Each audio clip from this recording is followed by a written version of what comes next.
We're going to go into the program now, and I'm very happy to have with us Rich Jahn, the Anthracite Railroads Historical Society.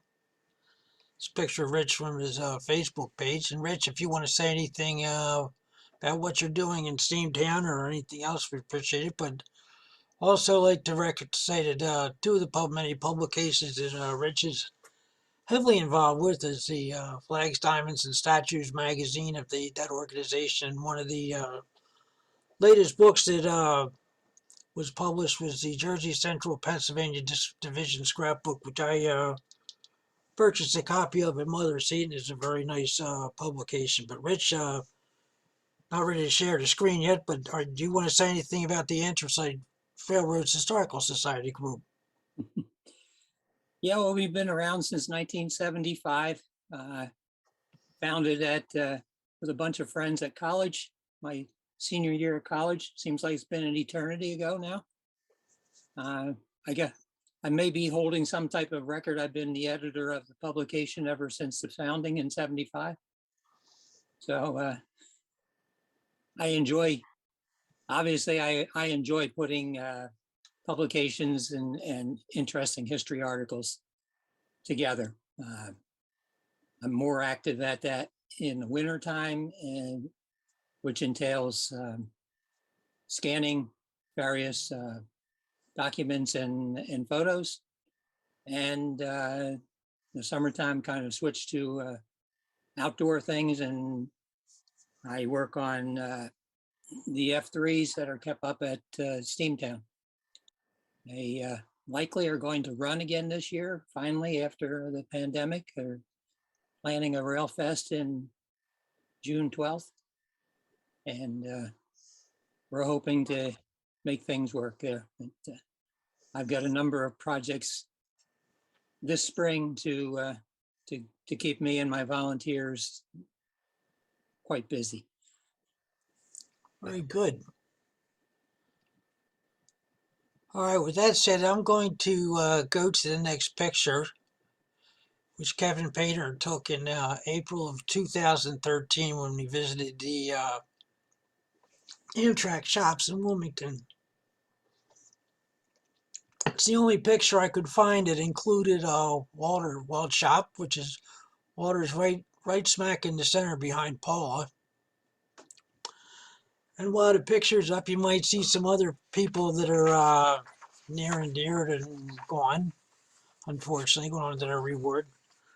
I'm going to read you a little bit about Walter that cousin Paul Shop wrote for me today, which was, and Walt's middle name was Waver, like Waiver, but Walter Waver Shop was born during 1943 in Philadelphia, Pennsylvania, to William Morris Shop and Mildred N. Waver Shop. He was the oldest of three children, the other two being Robert D. Shop and Eleanor Shop, who both survived him. Walt did not have much of a choice in selecting a pastime, as his father, William Bill Shop, was a well-known model railroader and author writing for both Model Railroader and Railroad Model Craftsman. Bill became more firmly connected to the latter publication later in life and knew Hal Carson's quite well. At an early age, Walt made an unauthorized visit to his father's Rancocas Valley interurban layout and proceeded to pull the hand-built electric cars out of the car barn against the trolley pole, pulling the poles out of the roof of the cars and ripping down a goodly amount of overhead wire. Walt grew to love two things: land-based transportation modalities, including trains, trolleys, and buses, and photography. He became a master behind the camera, learning how to properly frame each shot and how to use lighting to his advantage. He was never seen with less than two cameras and usually three hanging around his neck. Each had its own purpose, one with Kodachrome film, one with black and white film, and often a medium format camera loaded with either color film or slide film. Late in life, he would never confirm that he had acquired a digital camera, but several folks reported seeing one hanging around his neck. I did see that personally. That's notes from Dave. A quiet but affable person, he made friends easily and was always up for coffee and a donut or slice of pie. A wide traveler throughout his young adult and middle-aged life to shoot photographs of rare trains, trolleys, buses, and structures, his age began to creep up on him, and more times than not, he could be found hanging around the West Trenton station, once a major stop on the Redding's route to New York. After his father died in 1974, Walt and his mother moved to Hamilton Township. After working for 35 years out of the USPS Robbinsville Sectional Center delivery, special delivery, and an express mail, he retired in 1995. He had an accident in the early years of his post office service that cost him his spleen. Walter died on October 20th, 2016, and is still missed by all who knew him. So that's a little biography on Walter. This is a program which I showed at the end of last year to the ARHS Zoom meeting. I had done a previous program on some of Walter's photos a time before that. So I think Dave saw this when I showed it last year. I did. And he asked me whether I would bring it to West Jersey to show it. It's not exactly the one that I had last year because that was geared to the ARHS group, and I had a lot more other photos out of the area in that program. I have geared this one more to South Jersey. So there's a lot more PRSL in this one tonight. I will admit that I do not know where everything is taken. One of Walter's deficiencies is not labeling any of his negatives or slides.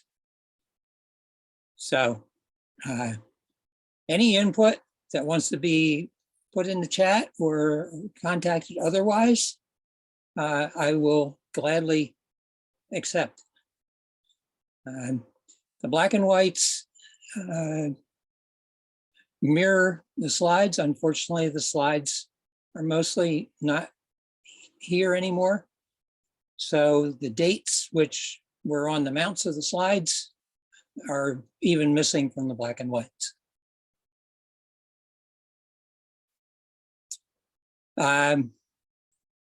This is just my little summary. It was what Paul supplied to Dave was much better. As far as I can tell, the Walter's photos date to 1958 or 59.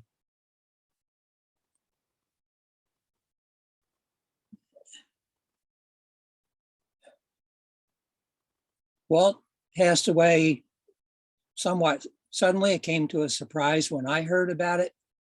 I found out from a good friend of his, Richard Adams, who let myself and Gary Pankavich, close friends of Walter's and Dick's, know.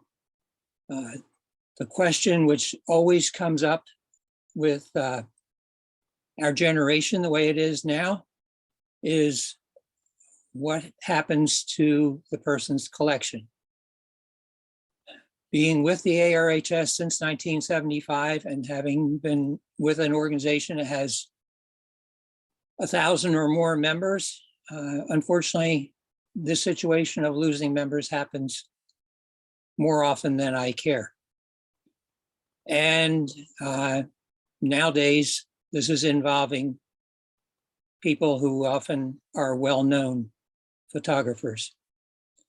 It is my mission for the past 10 years to save collections. I have seen too many get tossed away by families or otherwise disposed of. So it's not easy to do, but it's something that I find necessary to do in finding out what's happening and often volunteering to help if that would help. And that's what the case was here. Dick Adams was willing to help. Gary Penkavich was willing to help. We contacted Walt's brother and sister. His brother lives in the area. His sister lives in Florida. And they were both tasked with emptying the house. This was Walt's parents' house that Walt lived in. And if anybody knows Walt, he probably purchased just about every book that was published. That was in the house.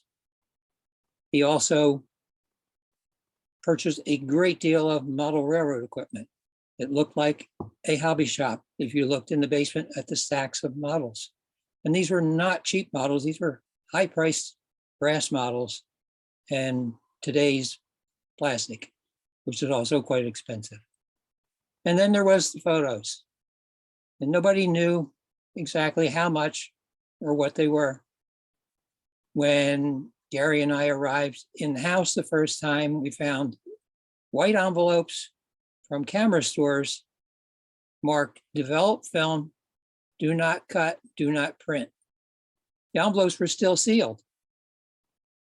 These were 2¼ this was 2¼ film that Walt had taken, got developed by the local store, never opened the package, never looked at the negatives.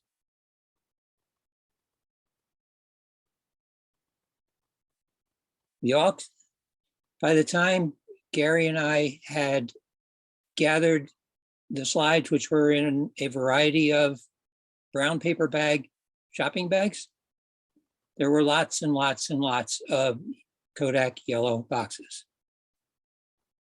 And the family wanted to know the best way that they could, what was the best thing to do with it, with parameters that they didn't really want to donate it all. They would like to get something for it. I suggested a person who gave them a number. They weren't happy with that number, decided to go with an auctioneer instead. So Walt's slides, which Gary and I estimated numbered 150,000, were sold at auction as seen in the table in the photo here. The auction house had no interest in the negatives, 2¼ negatives, which were packed in boxes seen on the right-hand side. Each of those boxes contained about 800 to 900 2¼ square negatives in glassine envelopes. Family basically said, here, you can have them. There were about 22 boxes like that, so that's about 20,000 negatives. This is Walt, much younger. Elevation is everything. Best picture sometimes can be had well before drones by climbing something up high. Walter did this often. And as Paul had described, he took photos of anything with wheels, buses, not always wheels, ferries,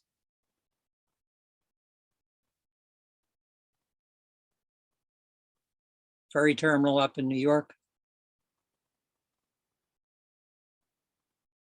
North Shore electroliners out in Chicago area, suburban transportation, Red Arrow lines, caught a ballast train using the trolley. PTC in Philadelphia was easy. Walt went out for the not so usual things, snow, and even caught a sweeper in action.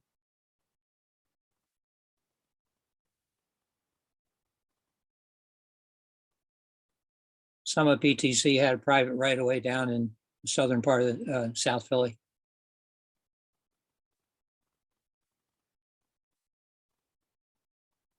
Pittsburgh, he liked to go to several times. Had quite an extensive traction network out in Pittsburgh.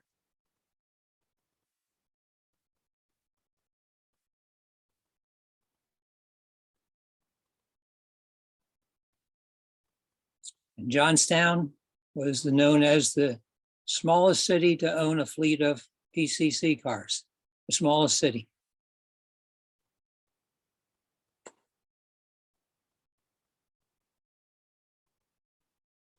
And Washington, D.C. had PCCs with no wires overhead that they gained their electric from a trough in the middle of the tracks. I have a classic picture. So we'll move on to railroads. This almost looks like a painting to me. It's a G in snow. Perfect Christmas card.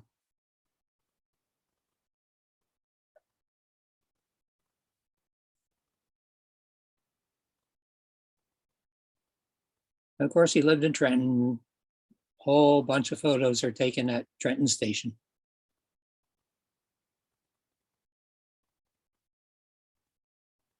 What you're going to see tonight is going to be mostly the black and whites. As I've gone through scanning some of them, there's a whole lot more yet to go.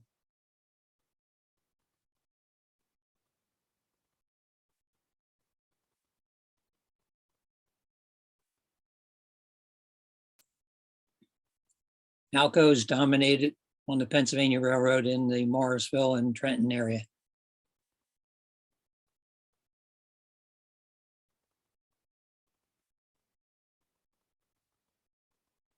In 1966, there was one of those occasions with the fine snow. This was the second occasion. The first time happened in late 50s or something with the GG1s become disabled. They did some modifications to the Gs after that, and then they gave up on the rest of them, figuring it wasn't going to happen again. It happened again in 1966. The Gs out of service, diesels from the Southern Railroads, RF&P, Seaboard Airline, and Atlantic Coastline ran through on the corridor under catenary. I have no idea. I doubt they had cab signals. They didn't care. Get passengers through the train, through the New York City. Sorry. RF&P units in North Philadelphia Station. North Philadelphia would be a very common place other than Scranton, other than Trenton, for Walter to take photos. Then Hamilton, with what appears to be white, but is actually a very pale green with red stripes, Seaboard Airline E7s. Must have been quite a time. I've tried to find out from Walt's good friend, Richard Adams, about this and found out that Mr. Adams was in the military service at this time and missed out on this activity. Atlantic Coastline E6.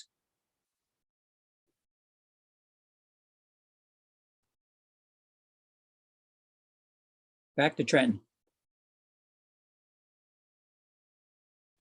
Besides the mainline activity, Pennsy ran gas electric cars out of Scranton down to down the line through Burlington and over the line to Red Bank.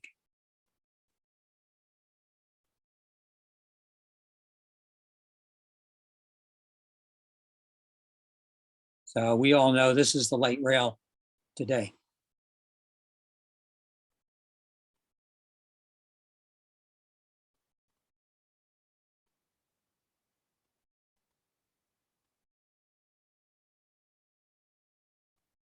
Pennsy branch over to Mount Holly.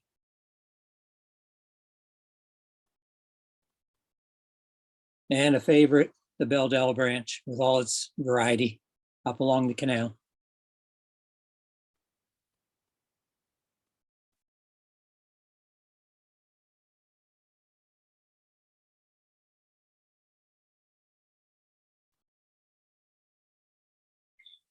This is along a golf course someplace just north of Trenton. Somewhat rare occasion for the cab units, FAs, to be coming up the line.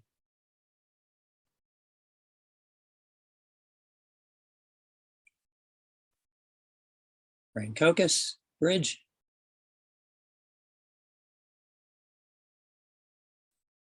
And Cooper Tower in Camden.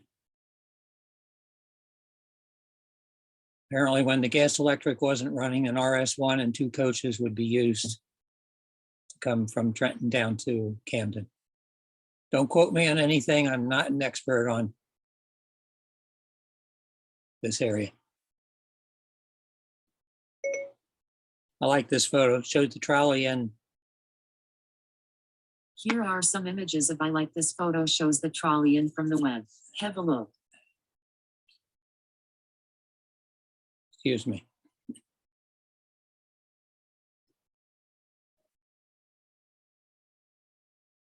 North Philadelphia again.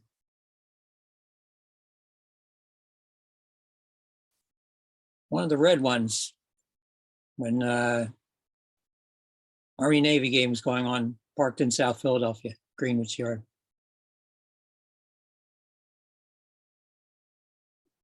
Bit out of the area, out to Johnstown.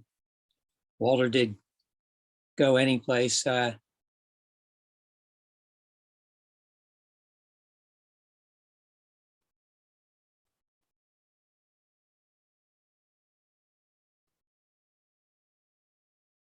Mail train with plenty of power.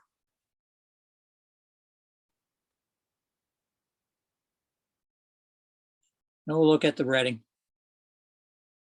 And his haste juggled the camera a little bit, but still 7th Street in downtown Reading. One of the rambles.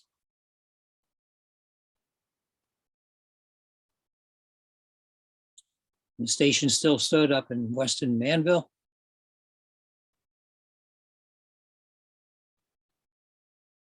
And favorite location of Walt's West Trenton Station.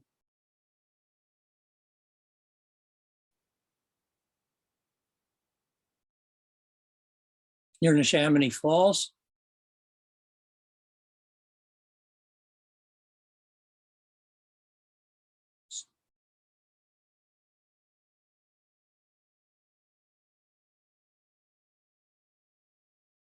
And when Bridgeport was an active terminal before everything moved to Abrams.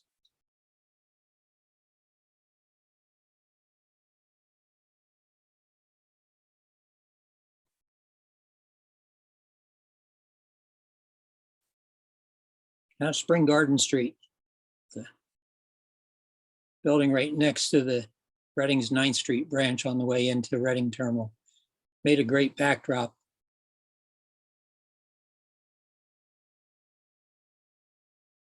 Looking towards Center City, Billy Penn in the distance, and Reading Terminal in the distance.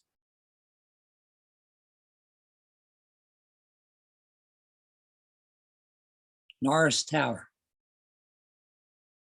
Push-pull train in the evening going west to Reading, coming out of Norristown, has just crossed the Schuylkill River. Track on the right is the freight main line down into the city.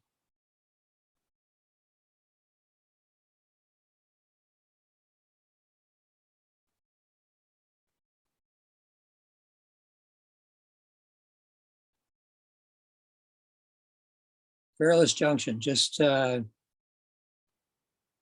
one station down from Woodburn, no longer a station anymore now.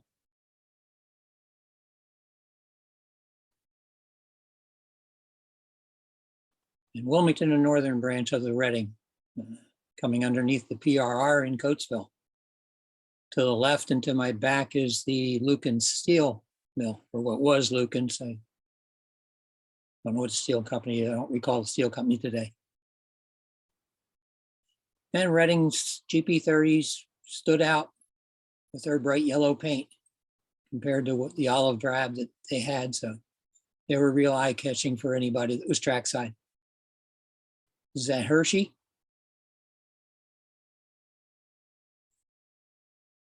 Actually was a ramble here. These guys just happened to come by.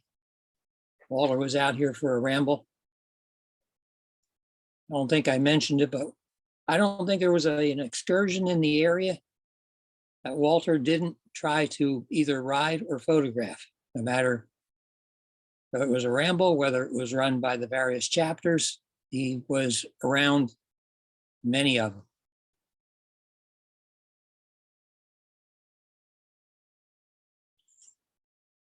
Just looking down Falls Grade in the distance. Nice tower is under the bridge on the left-hand side. Overhead is the line into Reading Terminal. To the left is Reading Terminal. To the right is Wayne Junction Station. Freight trains came up the track underneath here, swung off to the right, and then rejoined the Reading a few miles ahead up at Logan. Came up to the equal line of the grade. I like this picture because it shows cattle cars, B&O cattle cars.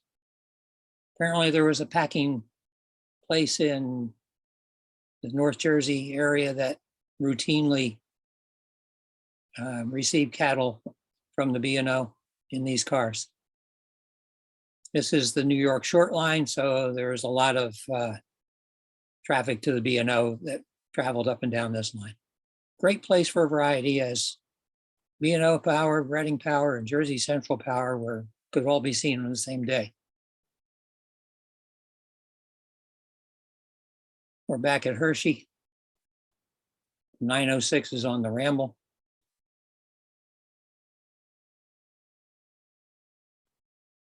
Birdsboro. Coming up Falls Grade, as I said, this line could see any kind of motive power in the combination here of a Reading F unit and a Jersey Central Trainmaster.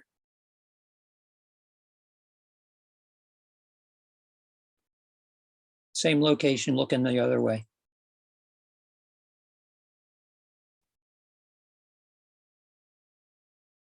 Sixteenth Street Junction. Train has just come out from, I think train has just come out from underneath the PRRs. This is Logan Station. The freight lines are the two tracks on the right, passenger lines on the left under the catenary. Logan is on Broad Street in the North Philadelphia area. No longer is a station stop. It was replaced by Temple University Station, I believe.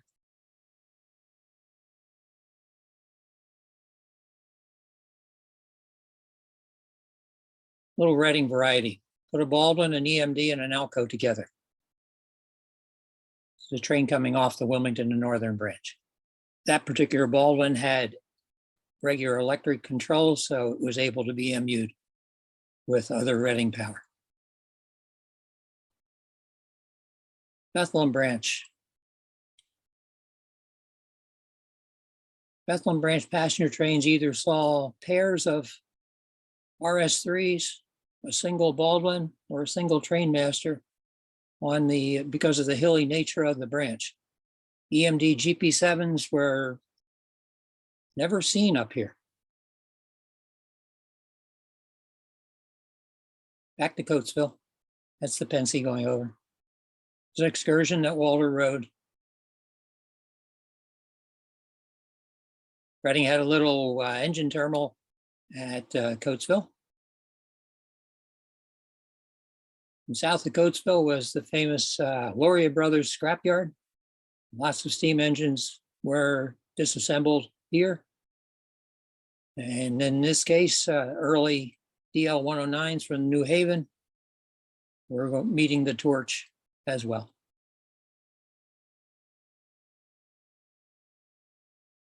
Downtown Philadelphia, right across the street from 30th Street Station.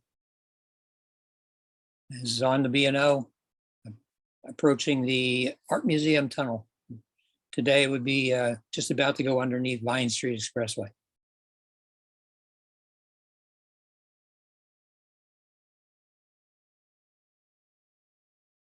This is amazing for what it looks like today. basically a single track railroad tunnel of trees. And the right of way in this picture, you would never believe that it could get grown in that badly. Hope Tower in the distance, looking towards Bound Brook. Better view of the station with its mansard style roof. Hopewell and Pennington shared the similar architecture. And both of them still stand.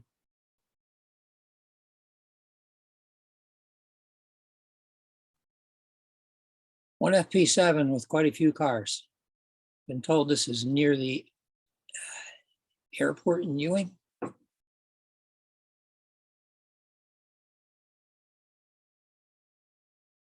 Crossing the Delaware River.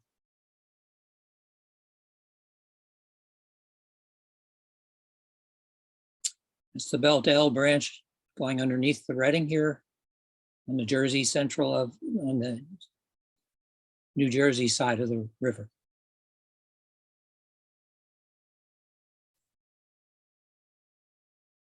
This is actually on the C&J up near Bound Brook with mixed power again, Jersey Central unit in the middle of two Reading units. We'll look at some Jersey Central. This is Bethlehem. Over in Jersey City, near the car float. An excursion, which Walt probably rode up at Hopatcong Junction on the High Bridge branch. Back on the bridge over the Delaware, Jersey Central trainmaster, heading to Reading Terminal. The famous bridge up in Bayonne where a train went into the bay. It's a Reading powered train coming into Bayonne.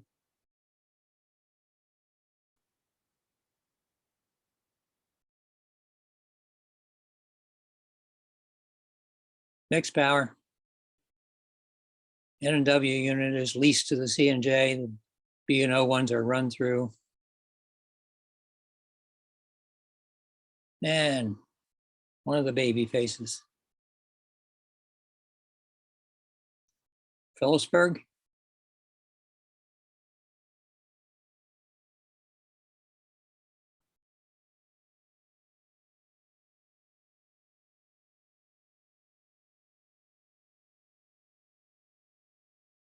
Then we jump up to Wilkes-Barre.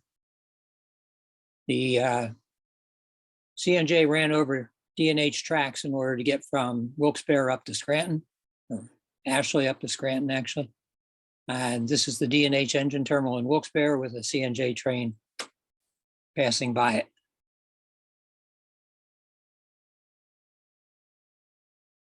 Back to the Bayonne Bridge. What they called the Bayonne Scoot. It was after the Aldine plan. Minimal service was retained on the C&J main line into Bayonne. Often it was RDCs, but sometimes it would be substituted for this consist. Down the Chemical Coast line. This train would be headed towards the New York and Long Branch. And up on the Pennsylvania division, an excursion with a photo run by Rockport deep in the Lehigh Gorge.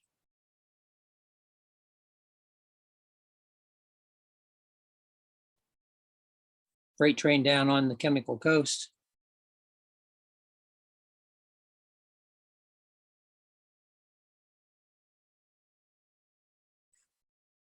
And up in Wilkes-Barre, just outside of Wilkes-Barre, one of the 6-wheel truck Alcos with a transfer run.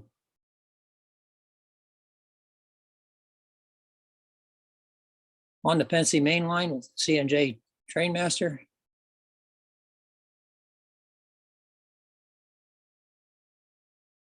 And at Bayhead. Of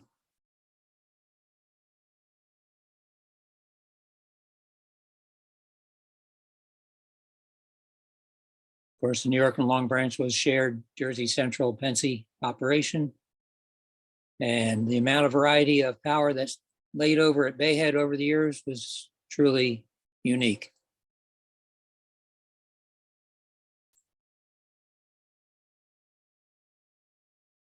The big sharks. Their hangout before retirement was this line.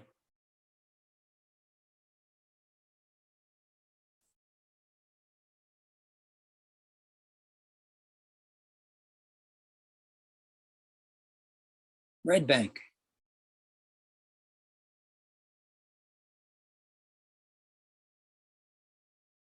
Passing XC Tower in Cranford.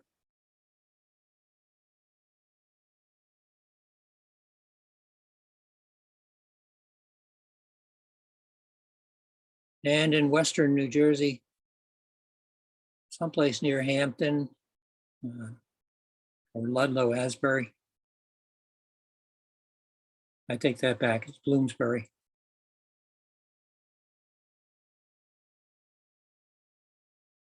And of course, there was Big Red. 3067 was frequently found on the Erie-Lackawanna Jersey Central Pool train, which was started after C&J pulled out of Pennsylvania. There were instructions that if it was in the consist, it was to be on the point. It's coming through Cranford Station.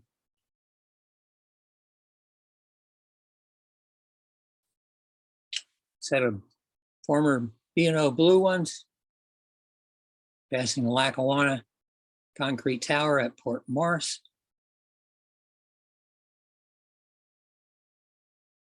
And then SE 98 in Delaware Water Gap.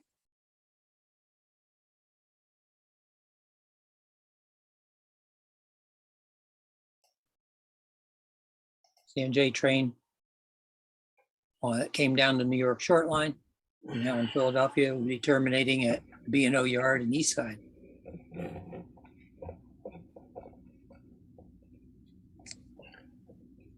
Main line at Eport, across the Newark branch on all the diamonds.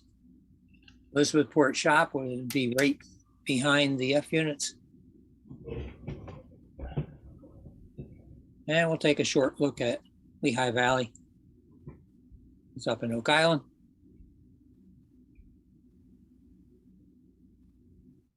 Walt caught just a little bit of the last passenger service on the Lehigh Valley.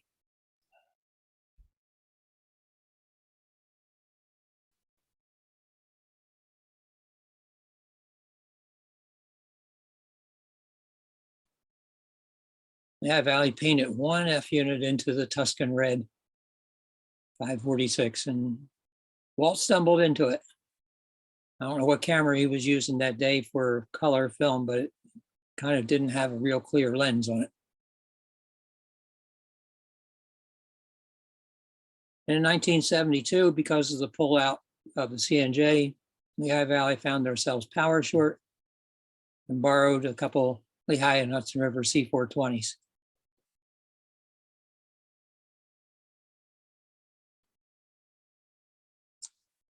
Again, climbing a signal to get elevation.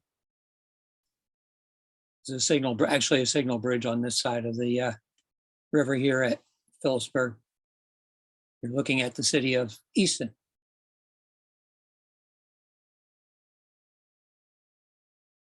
This picture was posted on Facebook, got lots of attention. Everybody loves the truck at Lehighton.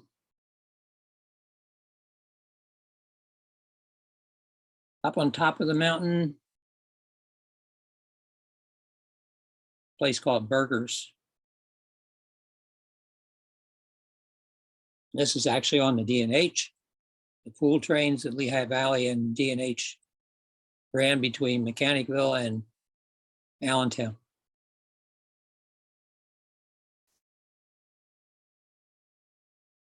And this is in Binghamton, one of the transfer or local turns from Sayre over to Binghamton. The reason to go to Sayre was because Reading or Valley's only Baldwin road switcher was located there, number 200.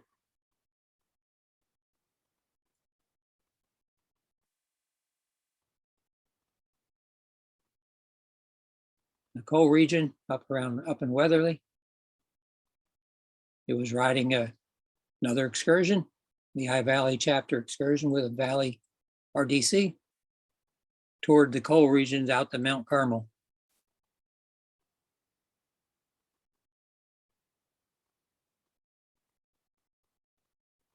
Someplace in the coal regions. Nobody can say where.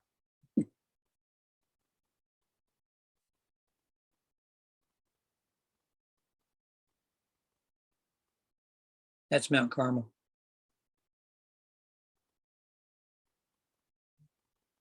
And 200 again, out along the Erie-Lackawanna main line in Waverly. They had just dropped cars off for interchange. A little short look at some other Erie-Lackawanna photos that Walt took. It's a classic up in the Meadowlands.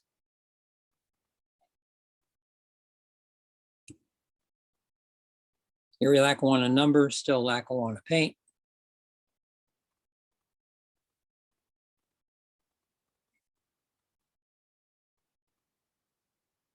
And Port Morris was one of the baby FMs that the Lackawanna had.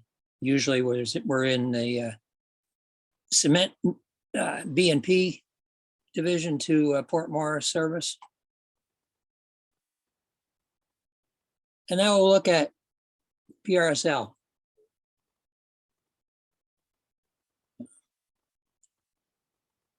No need to explain where that is. This is the month just before Conrail, but we'll go back in time with Walt. Of course, PRSL dieselized with Baldwin road switchers. Dave has told me this is Cooper's Point yard. Sometime before the GP38s have arrived. So we all know PRSL was known for basically three things: GP38s, Baldwins, and RDCs.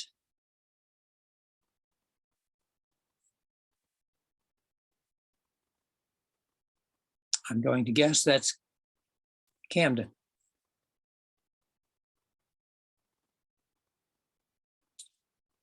But the PRSL ran in two states. This is coming out of 30th Street. I don't know, you guys probably know what the arrangement is. I don't know what the arrangement was that they came over to 30th Street. Having just crossed the Schuylkill River, and we're in Fairmount Park on the Pennsy Main Line, heading towards Frankfort Junction. I think this is in the North Philadelphia area. I'm not sure. Again, on the Pennsy Main Line. North Philadelphia Station.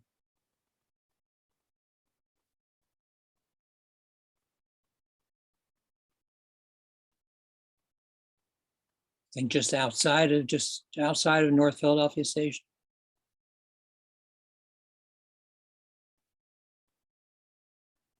Again, North Philadelphia.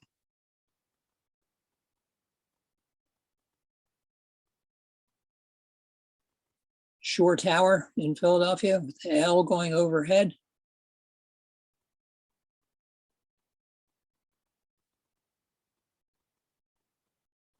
And Frankfort Junction Station. Frequently, Walt did try to get station signs in his photos. They are a big help to a lot of his photos to figure out where they are.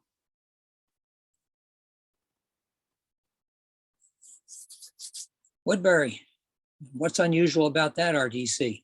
It's got a number on the front of it, 2960. Yep, that's not in order. Oh, well. That was the Bud demonstrator, Bud RDC demonstrator.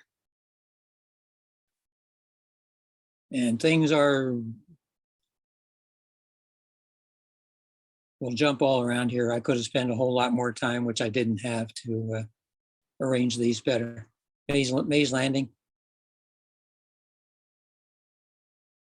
Bridgeton in 1962.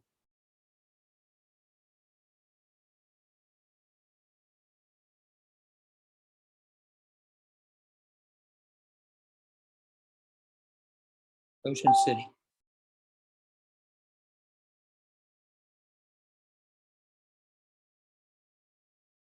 I've been told that's Wildwood. Haddonfield.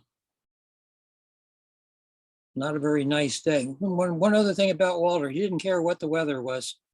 He went out no matter whether it was raining, snowing, sunshine, whatever. In some ways, it's really great because it's nice to see the photos that are other than perfect sunshine.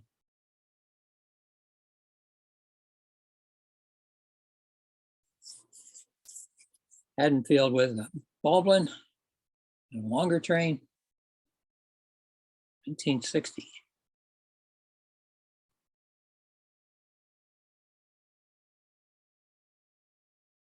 And Haddonfield again.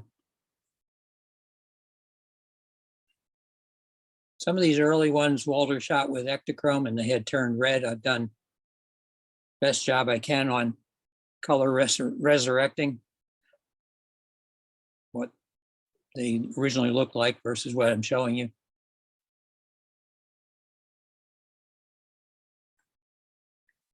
And Haddonfield again. This is an excursion in 1961. I imagine some NRHS chapter had run the excursion. Everybody's walking with their camera to get a picture of the train. Maybe some people recognize anybody. That same group came on down to Cape Bay Courthouse. That's what it looks like in color film. And then what it looked like with the black and white film. Then, like many excursions, it poured. Walt standing out in the rain.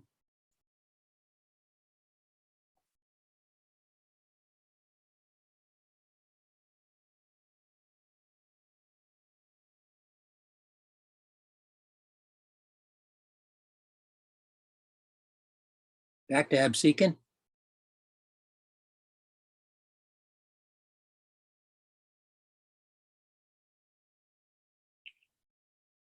Then up at Cooper, or south end of Livonia.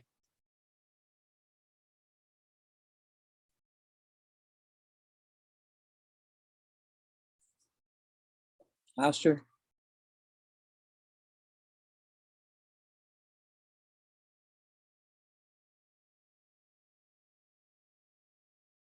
Ocean City.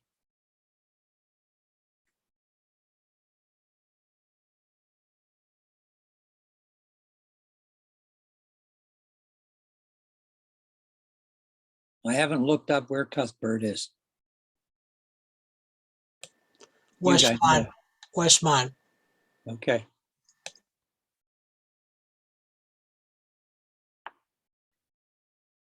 Ocean City.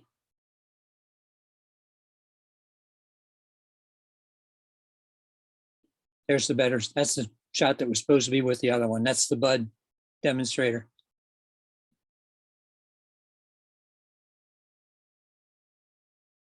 Maybe somebody knows what date that was running around the railroad. I don't.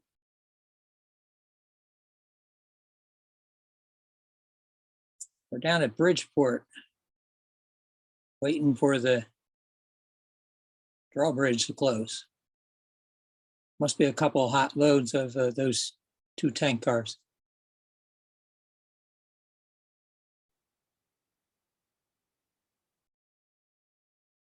Waiting for the clearance.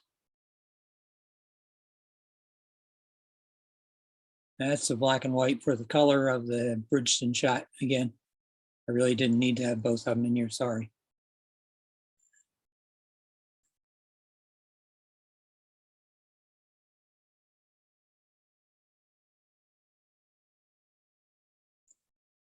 I don't know whether these are excursions or whether they're regular service. There's no way for me to tell.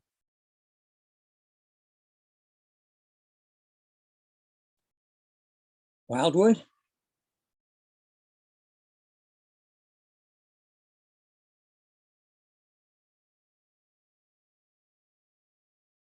I'm guessing maybe Bridgeton. There's a Ritter plant in the background, facilities there.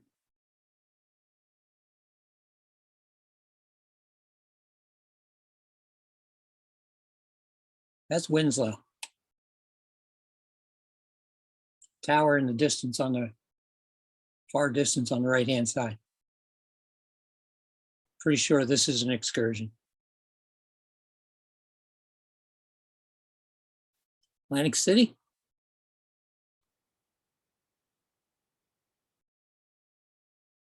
A heck of a long train.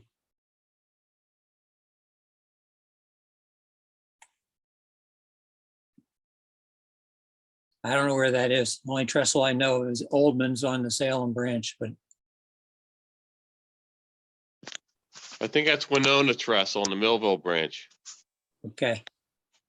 Very good.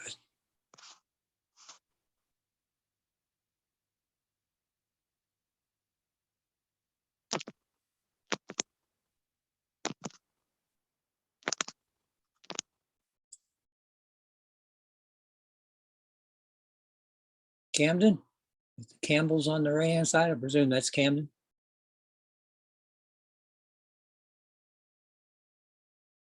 Glassboro.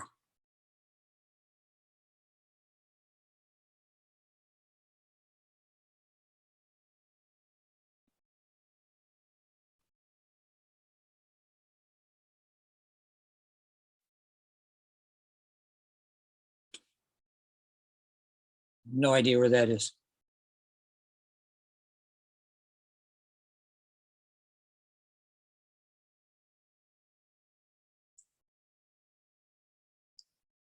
Or that. Appears to be a junction. There's 3 tracks on this side of the RDC and 2 on the other side. One must disappear off to the right behind the car. Looks like Vern and interlocking Haddonfield.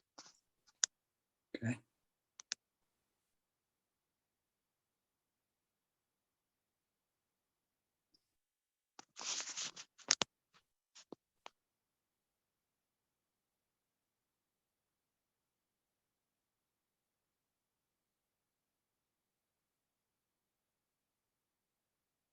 Atlantic City.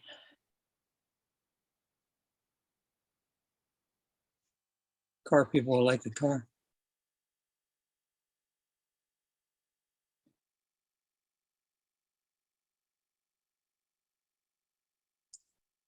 Reading transfer power. I believe this is down near Brown,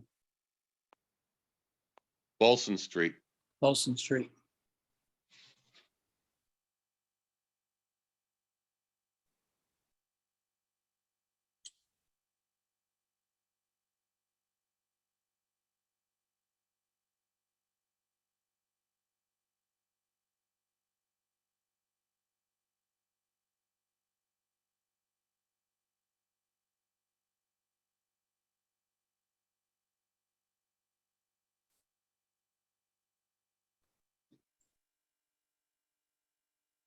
Most black and whites are usually always sharper than the color, given the difference in film size and technology of 35mm cameras back in the day.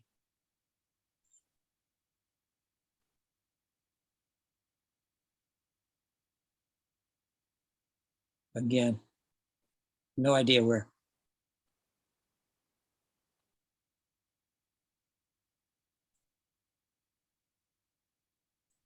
I think this might be Atlantic City.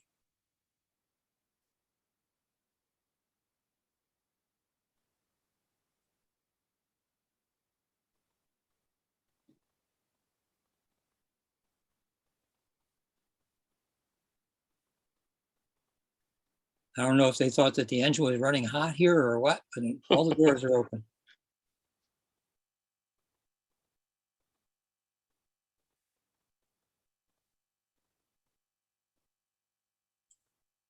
Interesting building. Somebody may know, recognize that. Cape May. That's Cape May. Okay.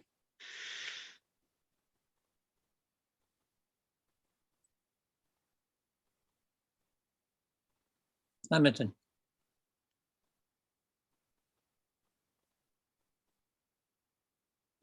Both directions.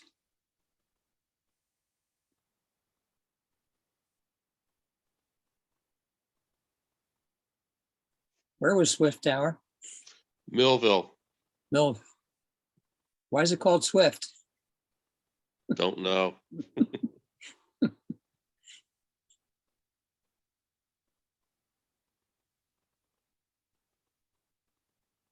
Camden.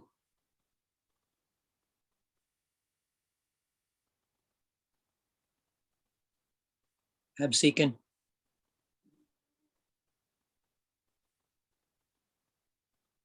Repeat of the same train at Bridgeport. Sorry about that. Millville.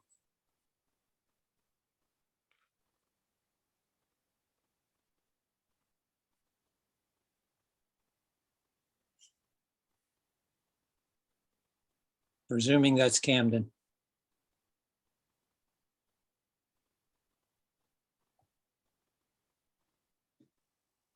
No idea.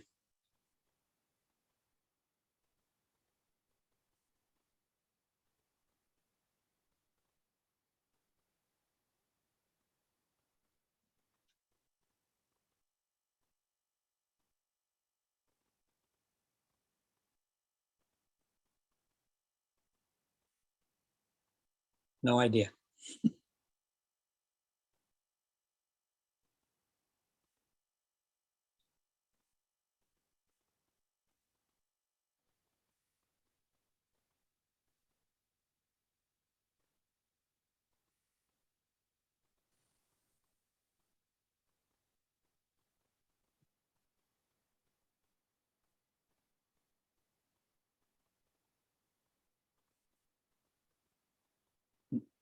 Repeating things, sorry.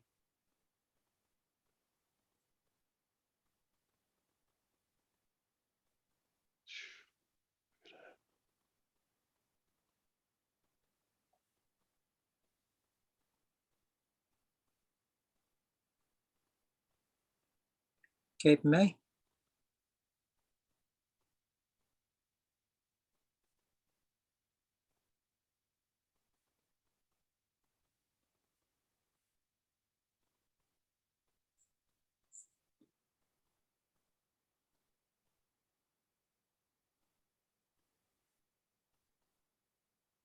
Passing Brown Tower.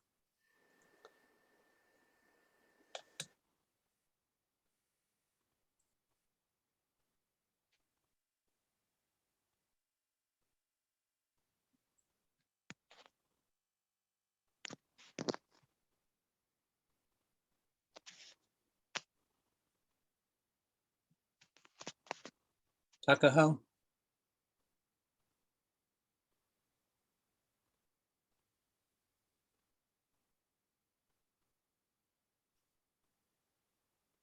Livonia.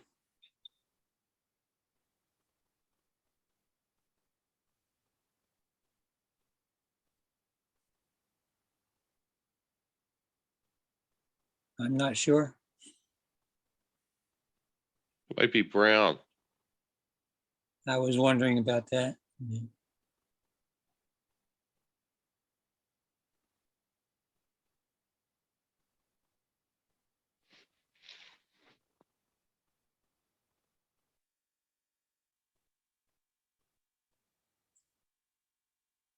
Is that Bolson Street? Bolson Street, yes. And that's it, folks. Wow. It's a great shot. Well, thank you, Rich. Thank you for your scanning and your digitizing, photo editing. Yeah, we have fun at it. Does anybody have any questions they want to ask Rich? Yeah, Rich, it's Randy. Did the guy ever have time to work as a full-time job? Or was this his full-time job? He was a post office postman. He delivered express mail towards the end. Wow, sure did get around though. Unbelievable. He seemed to be able to get time off for whenever any excursions were being run. So I know the post office from people I know have a pretty liberal amount of vacation time a year. And I don't know whether he worked second shift or something and had the daytimes available or not. I really don't know.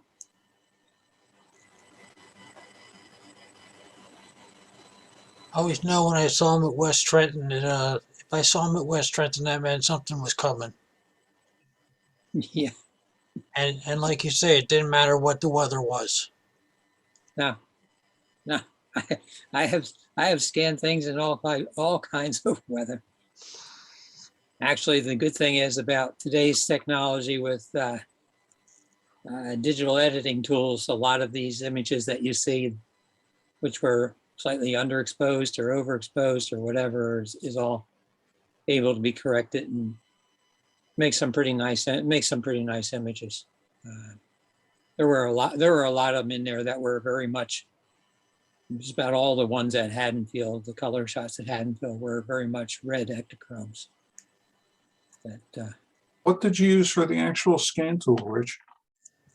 The scanning tool, for the black and whites, they are scanned on an Epson flatbed V700 scanner. For the 35 millimeter slides, I have a PlusTech 35 millimeter film scanner. Gotcha. It's a slow process. The Epson, you put 6 individual 2 1/4 negatives on the bed at a time, and the scanning doesn't take that long. But fighting with individual pieces of film to get them all flat and not crooked and everything else on the glass, close the glass is a challenge at times. I can imagine. The scanning of the black and whites is fairly quick once you get the negatives in position, but just dealing with all those individual glassine envelopes, pulling them out, putting them back, doing the proper marking on, because I have to mark. I have a marking system where I put a black dot with a Sharpie on it. Otherwise, I never know whether I repeat it myself. And then the file name gets what information I know off of it. If I have a duplicate or a slide taken the same time, I can use the date off of that. If I know the location, I can put that down. Otherwise, Dave is somewhat familiar. I put a number of things out on Facebook just asking for locations, because that's one advantage of social media today.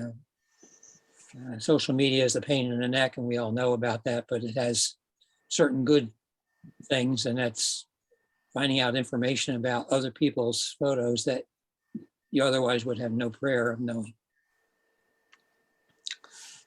How many images do you think you still have to scan? 6 figures?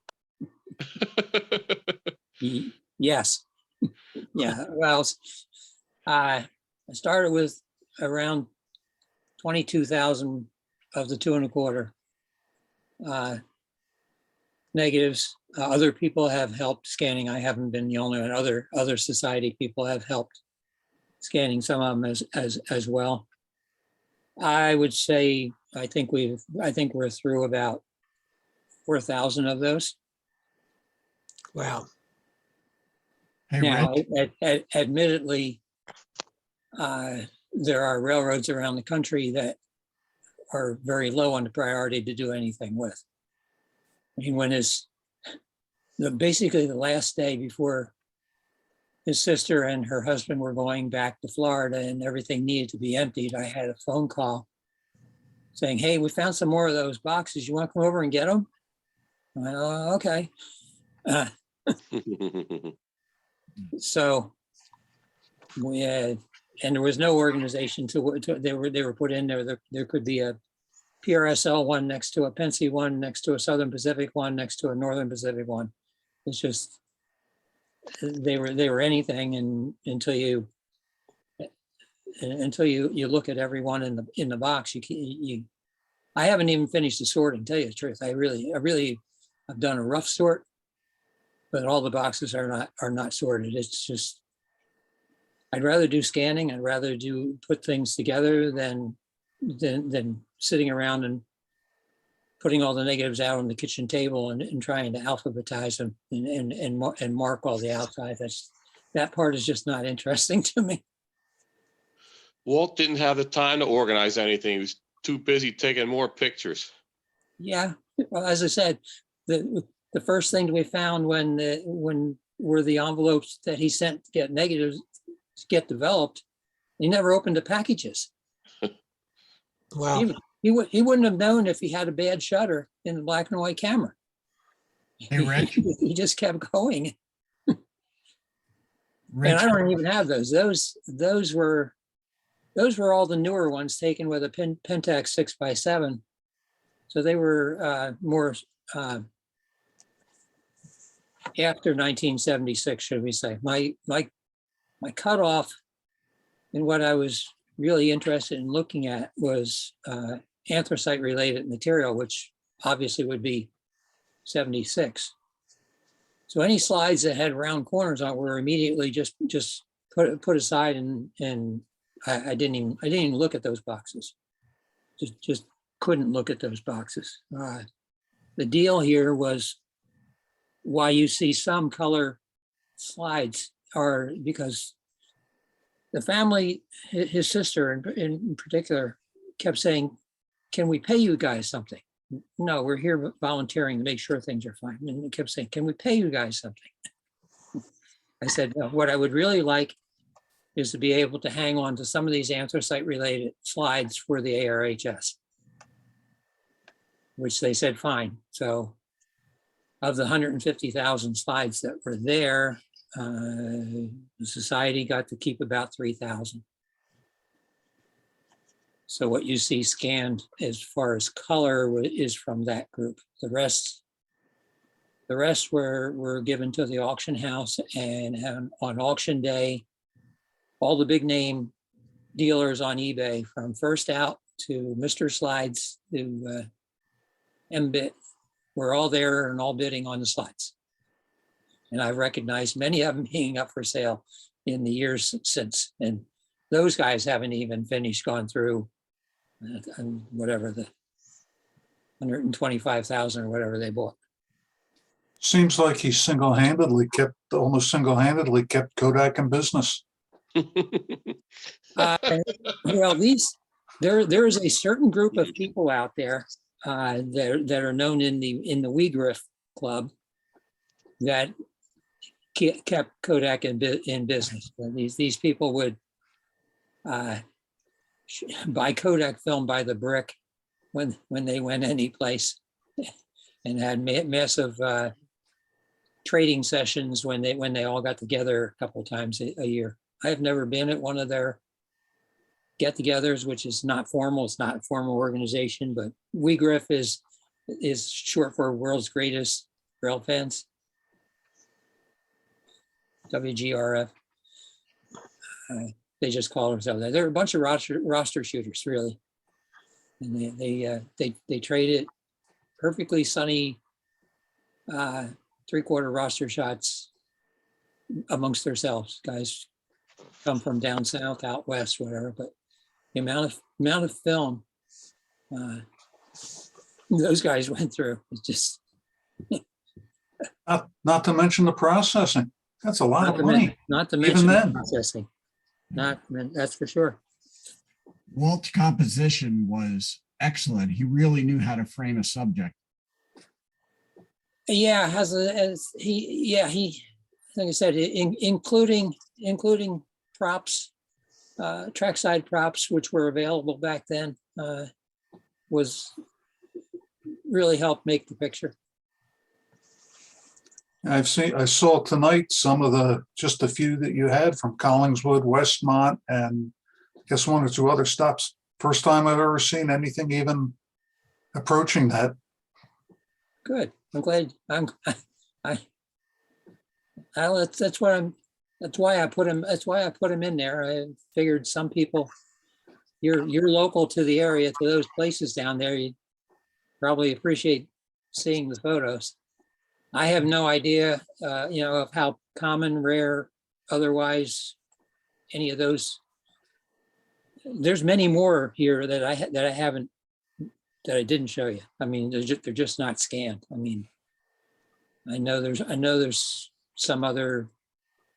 Well, it's just he took sometimes he took pictures of just the buildings, and I know there's one that I saw late that I didn't scan of Audubon, and other places around. There's more pictures of Swift Tower.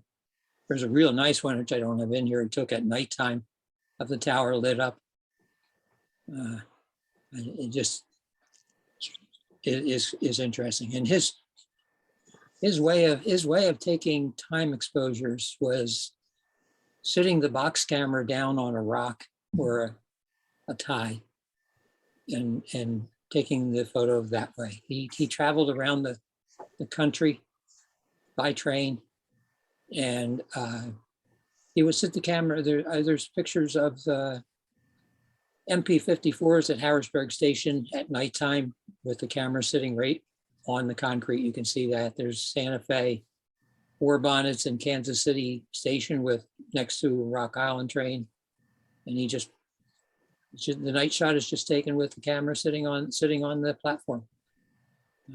I could almost, if I would have marked them properly at first, that they were all night shots, I could gather them all together just for an interesting show of the group of them.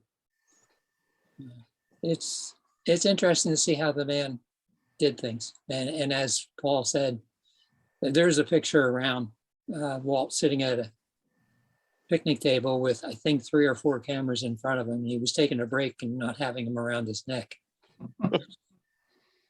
And they were big cameras. I mean, a Pentax 6x7 is a big camera. 35 millimeter was a big, with a decent lens on it, was a heavy camera. And then a waist level viewfinder box camera besides that. It's just, I mean, Walt was a big person, but there's a lot of weight there. But he's known for having crooked pictures, because in his haste to get the color and the black and white,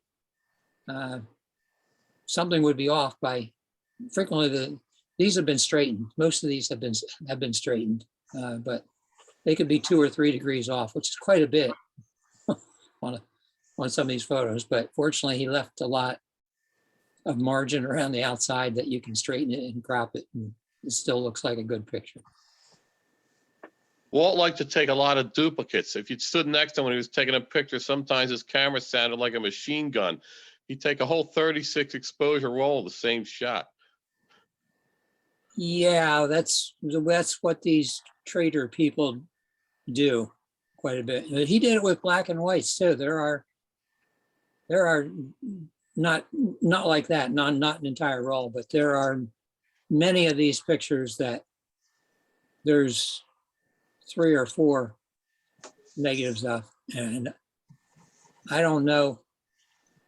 I have tried to see whether there was any interest in some of the 2 1/4s, which were duplicate, and they get very little interest. Question in regards to the red color correction that you went through in some of the images. I can't How hear does you. that process work? Can you repeat what you said? I didn't catch what you said at first. The red color correction you had to do with some of the images after they were digitized. Yeah, yeah. How Yeah. does that work? Is there a software, or do you have to manipulate manually? How does that work? It's I use the scanning program. There's a scanning program called ViewScan, and there's a menu in that called filters. And of the filters, one says correct for fading, and one says correct for color. And by clicking one or the other or both, you can see what the image will look like. And it's most often it's pretty spectacular. It gets pretty close. I do final adjustment in Photoshop after the scanning program gets it close. But That's part of the scanning process. yeah, with the scanner. Okay. The- I have to update scanning materials here. Yeah, any scanner you have will have a program which basically runs drives the scanner. There's many different ones out there depending on what your favorite is. I mean, some of them are built into your computer, some of them are built into other programs like Photoshop, but there are standalone programs. Usually, well, every scanner you buy, if you buy an Epson scanner, it'll come with a disk which will have Epson scan software on it. Okay. The ViewScan is a third party one that I find is better than the factory ones that come with the scanner. I also had to find something years ago. I used to use a Nikon scanner, which back in the day would cost a fortune. They were like $2,000 or something like that. They're incredibly expensive. And then Nikon decided to get out of the scanner business, and they no longer supported their software product. And of course, all the computer manufacturers, no matter whether you're on Windows or on Apple, come up with a new operating system or new computers. Well, that scanner would no longer work. And the solution was this third party person wrote this program, ViewScan, which suddenly made the Nikon scanner work again with new system, with the new system. So that made it very, it was good to make a substantial investment of a scanner to be able to work again. Very nice. Is there anything that's out there that can clean any kind of dust or dirt off the image? A can of air. Well, I'll tell you what happened. I came in possession of literally thousands of slides from some people that had passed away. Uh-huh. And one in particular was not very fond of apparently cleaning his lens. But he did use some of that film that you're describing, slide film, that is turned red. And, it would be a considerable upgrade to have at least color correction done with it. But it's not something that is on the slide. I believe it's something that was on the lens. You're not going to, that has to be done by hand. Okay. You got your healing tools and clone stamp tools. There's various tools, at least in Photoshop, that you would have to use for that. Defects that are actually part of the film, whether it's like some slides have a slight scratch that goes horizontal across it because there was a scratch on the felt or something in the camera. They all have to be corrected by hand. There's no automatic way of getting that. A lot of those specs that you see on the slides, I think, are embedded in the emulsion. It's dirt that got in there during the processing. Because I look at a lot of these slides that I scan, and there's absolutely no dust on them after I, clean them off. Yeah. And yet you scan them and there's all this crap in there. So it's got to be embedded in the emulsion. Yeah. I don't think it will help in what you're describing, but for ones that have been really dirty and where the dust wouldn't move with the pressurized air, I have used a microfiber cloth carefully with success. The other reason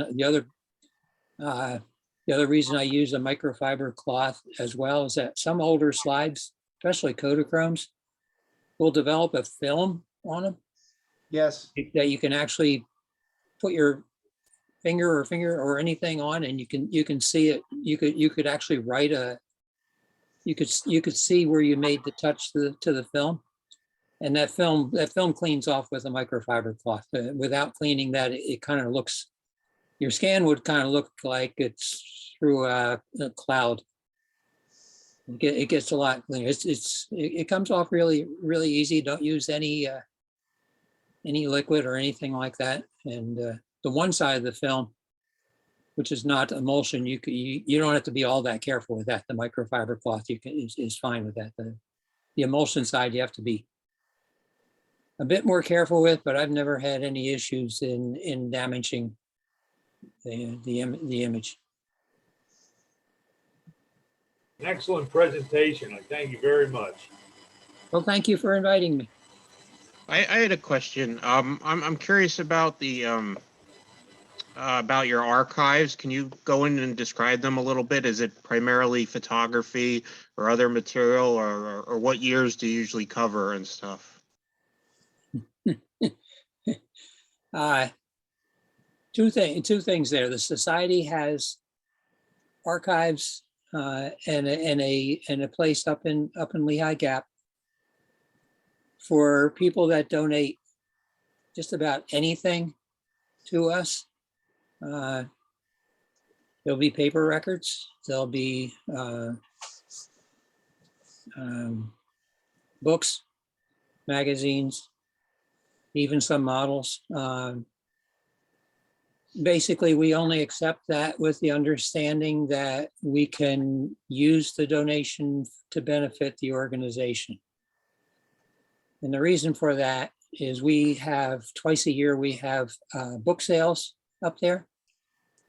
And the books which are donated to us, we sell like $10 for a hardback book, or $15 for anyone. And this is a fundraiser for the organization for keeping other archives, the things which are paper and related to the Anthracite Railroads are things that we keep and we file. And I will admit to you that we do not have a regular archivist or somebody full-time, even part-time, to catalog and make much sense of this at this time. That's on the to-do list. And now regarding the photos, if you're asking about the photos, the digital archive, I have been creating what I call the digital photo archive of the society since the year 2000 or thereabouts. Started real early, a long time ago, because I realized that there were photographers and photos around that I may not have access to sometime in the future. And when scanning technology became good enough that a scan would be publishable, it was when that was started. So people like Dave Augsburger and other people in the Allentown and Bethlehem area and any place made a real effort to try to scan those collections so that the Society's publications, Flags, Diamonds, and Statues does not survive without having material and photos to put in it. And I saw that as a necessary need. So that is what Walt's photos are part of. A whole lot of, many photographers are part of it now. And that is cataloged on a computer I have here at my house, because I'm always adding to it. Well, thank you. Does that answer your question, sort of? Yeah. I wanted to get a feel for what you had and stuff, and that explained a little bit. Yeah, the photography was really interesting. Is I guess you said a lot of 35, well, some 35 millimeter, and then 2.25 negatives. Do you have any larger format, 4x5 or 8x10, or is it just those smaller medium format images in your archives? No, we have a lot of 6/16s, which are the 3x5, or they're 3x4.25 or something like that.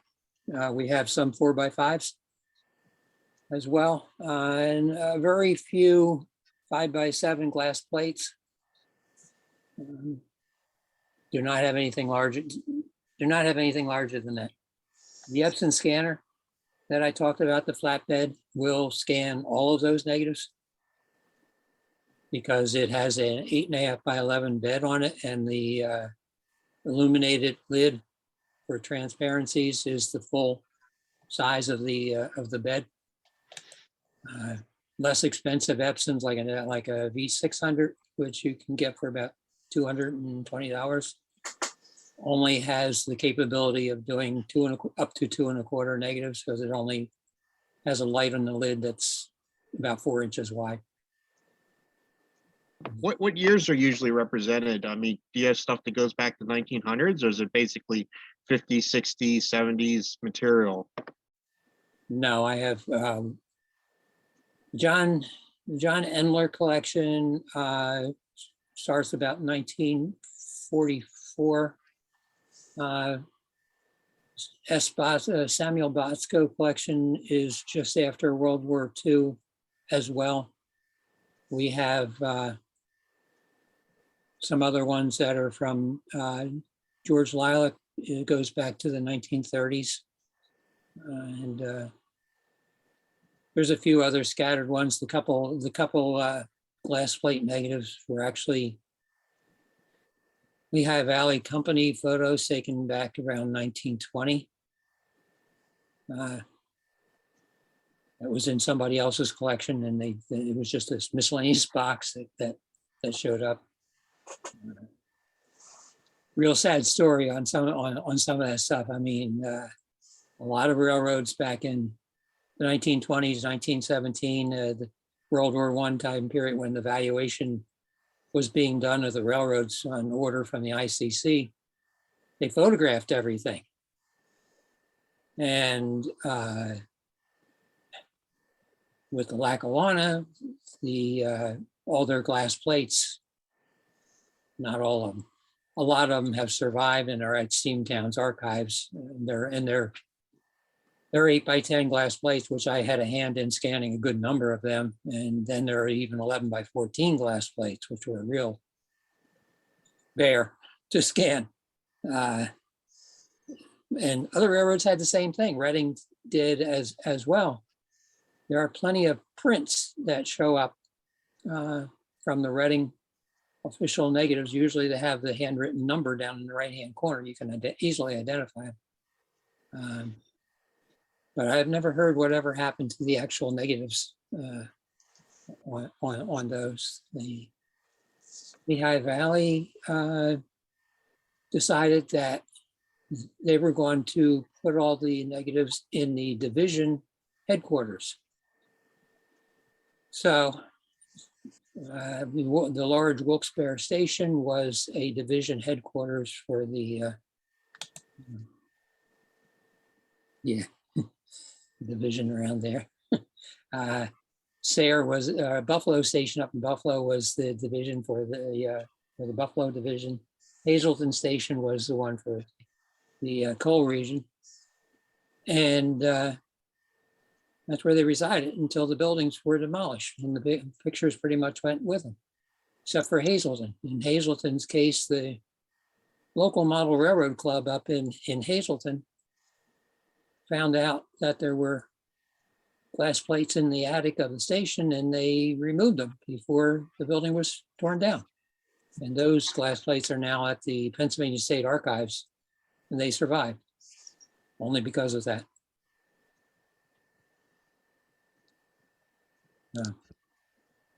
Well, thank you. I appreciate it. No problem.